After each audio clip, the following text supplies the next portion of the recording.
Hello বন্ধুরা, welcome to my channel. এই যে চলে এসেছি একটা সকাল সকাল ভিডিও নিয়ে। সকালের আমার বাসি কাজটা সারা হয়ে গেছে। চাটা মানে চা আমি এখানে নিয়েই বসেছি, চা খাচ্ছে আর সবজিগুলো কেটে নিচ্ছে, কারণ বাবুর পরীক্ষা চলছে এখন। সকাল সকাল সব কিছু করতে হচ্ছে, সকাল সকাল উঠেও করছি। আর তখন মনে হয় 8টাও বাজেনি এরকম হবে, রোদের খুব তাত। সেই টাইমটা আমি সবজি সব কেটে বেছে নিচ্ছি, কারণ রান্না বসাতে হবে ওই জন্য। আর রান্না হয়েছিল ডাল, আলু আর পটল ছিল ফ্রিজের মধ্যে, তাই লম্বা লম্বা করে জিরে কেটে মশলা দিয়ে একটু শুকনো শুকনো করে করেছি। আর লেবু, গন্ধরাজ লেবু ছিল, গন্ধরাজ লেবু, ওই গরমেতে এই খাবারটাই ভালো।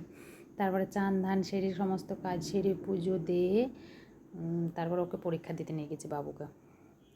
পরীক্ষা টরীক্ষা দিয়ে এসে খাওয়া দাওয়া করে বইকালে কিছু মিষ্টি জিনিস খেতে ইচ্ছা ছিল। কী খাবো, মিষ্টি জিনিস কী আছে, ঘরে ছিল সিমাই। এই সিমাইগুলো আমাদের এখানে একজন পাঁপড় বিক্রি করতে আসে, তিনার কাছ থেকে নিয়েছিলাম। দুধ ছিল, দুধটার মধ্যে কাস্টার্ড দিয়ে একটু গাঢ় করে নিয়েছি, আর সিমাইটা ঘি দিয়ে ভালো করে ভেজে এই যে বাটিতে সেট করে নিয়েছি। দিয়ে এর ওপরে এই কাস্টার্ড দুধটা দিয়ে দেবো, তার ওপর থেকে আবার হালকা ভাজা সিমাই দেবো, তাহলে নিচেরটা নরম হবে, মিষ্টি হবে, আর ওপর থেকে একটু মচমচ করবে, খেতে খুব সুন্দর লাগে। আমার ছেলেও পছন্দ করে, ওই জন্য এই সিমাইগুলো উনি নিয়ে আসে, আমি মাঝে মাঝে নিয়ে রাখি ঘরে, কখন খেতে ইচ্ছে হয়।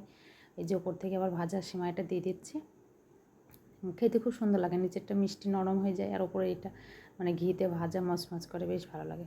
যদি ভিডিওটা ভালো লাগে অবশ্যই লাইক, শেয়ার, কমেন্ট এবং সাবস্ক্রাইব করে দেবেন। ওকে, বাই।